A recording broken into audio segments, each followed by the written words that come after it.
Dale, olha só, eu tenho certeza que você já ouviu esse papo. O agro é tech, é pop, é tudo. Pelo menos é isso que o agronegócio quer que você acredite. O agronegócio também quer que você acredite em outra coisa, que os alimentos ultraprocessados não são tão prejudiciais assim quanto dizem os cientistas. Tá na cara, cristão de arte, né, cara? Tá começando mais um plantão do Meteoro.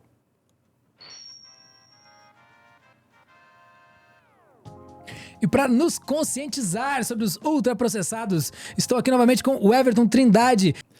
Então, Vitor, tem essa treta aí geralmente do Ministério da Agricultura com o Ministério da Saúde. Geralmente eu venho aqui para falar de conflitos entre ministérios do meio ambiente com outros ministérios. Hoje é do Ministério da Saúde com o da Agricultura, envolvendo os ultraprocessados. Cara, quando eu falo em ultraprocessado, assim, o que vem na tua cabeça? Presunto, bacon, essas coisas assim? Presunto, exatamente. São esses alimentos que não são assim tão saudáveis, Uhum. né? E a palavra ultraprocessado geralmente leva a gente a pensar que são aqueles alimentos que passaram por várias etapas de processamento industrial, né? Você deu um bom exemplo aí, o presunto, o bacon, a Uhum. salsicha, que aí em Curitiba a gente chama de vina. É, Só que o termo ultraprocessado, ele é um termo criado aqui no Brasil e ele tem uns nuances assim. Ele não é um termo assim tão direto. Porque o que vai definir se um alimento é saudável ou não é o quão processado ele foi, Uhum. mas sim a composição final dele, que pode ter muito açúcar, pode ter muito sal, pode ter muita gordura. Então, às vezes, a gente tem umas exceções que um mesmo alimento ele passa praticamente pelas mesmas etapas de processamento industrial, só que no final ele vai ter composições muito diferentes. Então a gente tem o iogurte, por exemplo, que ele pode passar pelas mesmas etapas, basicamente pelas mesmas etapas de processamento, Uhum. vai chegar no final podendo ser chamado de um ultraprocessado, mas um iogurte pode ter compostos ali que não vão fazer dele um alimento tão prejudicial à saúde. E a gente pode ter outro iogurte ali que vai estar cheio de conservante, cheio de outros produtos que vão fazer dele, sim, aquele clássico ultraprocessado que faz Uhum. mal. Esse exemplo do iogurte, Vitor, eu trouxe. Tinha um vídeo lá do Nunca Vi um Cientista, que eu sempre trago aqui vídeos do Nunca Vi um Cientista, da Laura Uhum. e da Ana, que eu adoro o projeto de divulgação científica delas. E nesse vídeo, a Laura ela faz uma previsão do que essa confusão com o termo ultraprocessado Uhum. pode acarretar. Então é um vídeo lá de 2020, e aqui a gente tem a Laura cientista, quase que uma Laura sensitiva, Uhum. falando uma profecia aí do que poderia acontecer. Você pode colocar esse trechinho em que elas falam dessa treta do termo ultraprocessado. Vamos lá. Então, dito tudo isso, o que a gente quer deixar claro aqui é que alimento processado não tem relação direta com o ingrediente X ou Y. Processamento é diferente de formulação ou composição do alimento. E além disso, classificar os alimentos industrializados para a gente poder ter uma noção de qual é mais saudável ou não, pode ser sim muito útil, porque nem todo alimento industrializado é saudável e é muito importante instruir as pessoas para compreenderem isso e fazerem escolhas mais conscientes e responsáveis. Claro que quando essa escolha é possível. Porém, informações erradas podem atrapalhar isso, além de dificultarem uma comunicação saudável entre a indústria, os legisladores, os cientistas e os consumidores. E essa comunicação Ultra claro, né? Caramba. Então, exatamente. Processamento, um alimento ultraprocessado não necessariamente, um alimento que passou por vários processos industriais não necessariamente vai chegar no final e vai resultar num alimento super prejudicial para a saúde, como você falou, a salsicha, presunto, esse tipo de coisa. Mas eu queria reforçar o que a Laura falou no final ali, que essas nuances, essas informações erradas, Hum. elas podem dificultar uma comunicação saudável entre a indústria, legisladores, cientistas e consumidores. Principalmente quando um desses, principalmente ali a indústria e os legisladores, eles têm interesses financeiros nessa confusão. Aí o que acontece? A gente tem vários projetos de lei que tentam conscientizar a população ou manter a população longe dos alimentos ultraprocessados. Então a gente tem, por exemplo, projetos de lei que falam que para evitar ultraprocessados na merenda escolar ou Uhum. para colocar no rótulo de alimentos que aquele alimento é um ultraprocessado. Aí a gente tem a parte, esse setor da economia que faz muito dinheiro com os ultraprocessados, que é o agronegócio, Uhum. que tem se aproveitado dessa polêmica em torno do termo ultraprocessado. E aí eu trouxe essa reportagem aqui do Repórter Brasil, que eu também, várias dos plantões que eu trago aqui é do Repórter Brasil, muitas reportagens legais lá. E é nessa reportagem a gente vê então que a bancada ruralista ignora a ciência para defender ultraprocessados no Congresso.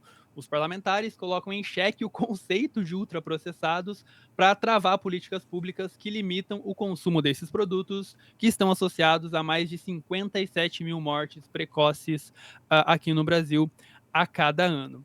E aí, Vitor, eu trouxe uma tabelinha ali no próximo slide, em que o Repórter Brasil identificou pelo menos 6 projetos de lei em que a bancada ruralista foi lá e se apropriou dessa confusão em torno do termo ultraprocessado para criar uma bagunça ali e evitar que essa lei que afasta a população dos ultraprocessados fosse aplicada na sua integridade.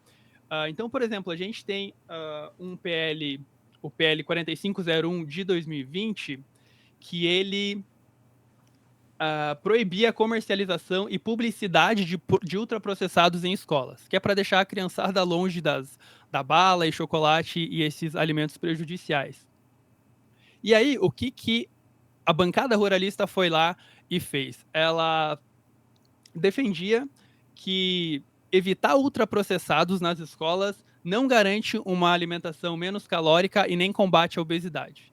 Então, para a bancada ruralista, você evitar ultraprocessados não faz diferença nenhuma, né? E aí a gente tem, por exemplo, esse PL 2920 de 2023, que tem a ver com o programa de compra de alimentos do governo, que o governo geralmente compra alimentos de agricultores familiares, de produtores, ou para dar para pessoas que não têm acesso a esses alimentos, pessoas de insegurança alimentar, ou mesmo para merenda escolar.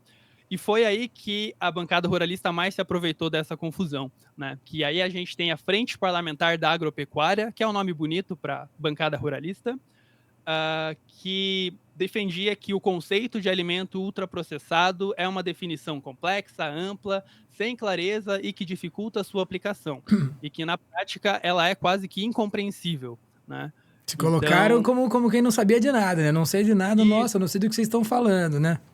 Isso, exatamente. E exagerou bastante, né, essa história de ultraprocessado. Porque quando a gente avalia a população geral, né, todo mundo que a gente perguntar o que é um ultraprocessado, vai lembrar do presunto, da salsicha, da bala, do chocolate, aqueles alimentos que realmente são super calóricos e que são super palatáveis, e aqueles alimentos que realmente são prejudiciais. E aí tem essa nuance de que a gente tem algumas exceções e eles transformaram essa exceção na regra para dizer que não, esse negócio de ultraprocessado não tem nenhuma validade, então a gente tem sim que continuar colocando ultraprocessados nas escolas e esse tipo de coisa, né?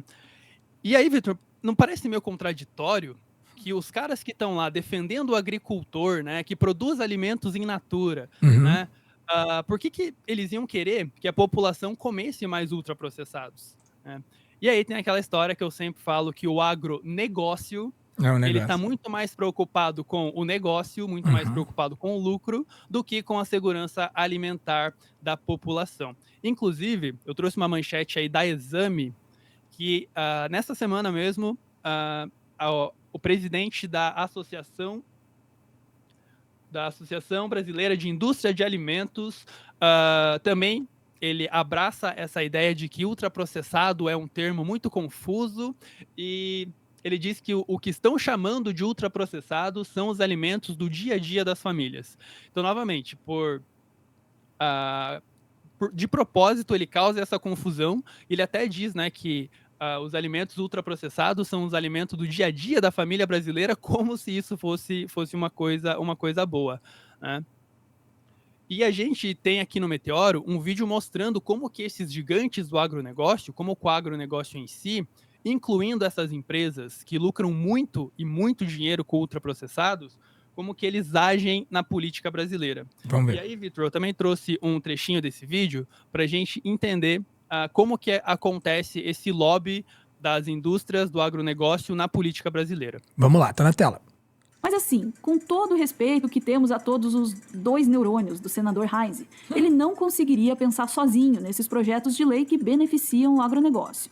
A bancada ruralista conta com um enorme motor logístico, ideológico e principalmente financeiro. O Instituto Pensar Agropecuária é formado por mais de 1.000 empresas.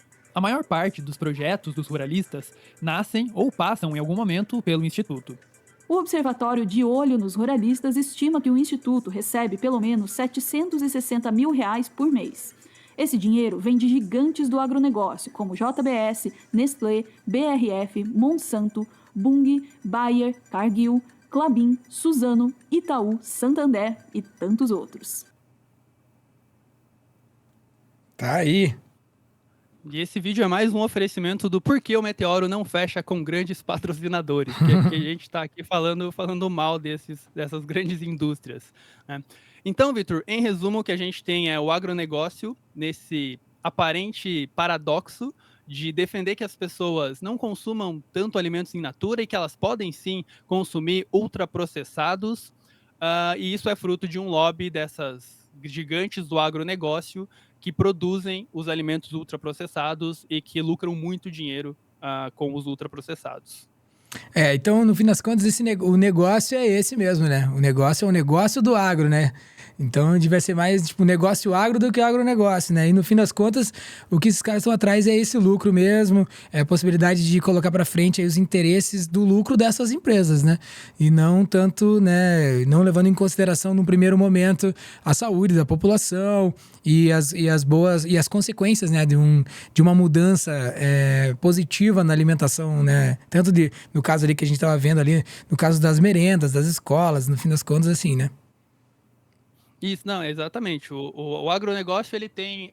o espírito do agronegócio é ganhar vantagem a curto prazo, né? De que a curto prazo as pessoas se entopem de alimentos ultraprocessados e no futuro a gente tem esse enorme problema que a gente vê que a gente tem milhares de mortes no Brasil e no mundo, que elas pelo menos começam não diretamente resultante do consumo de ultraprocessados, mas elas começam ali com essa má alimentação.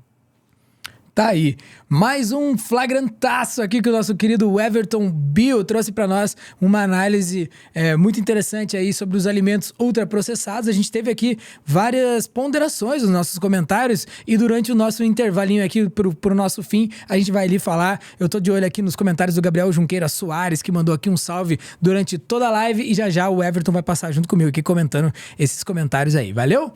Fechou, Everton?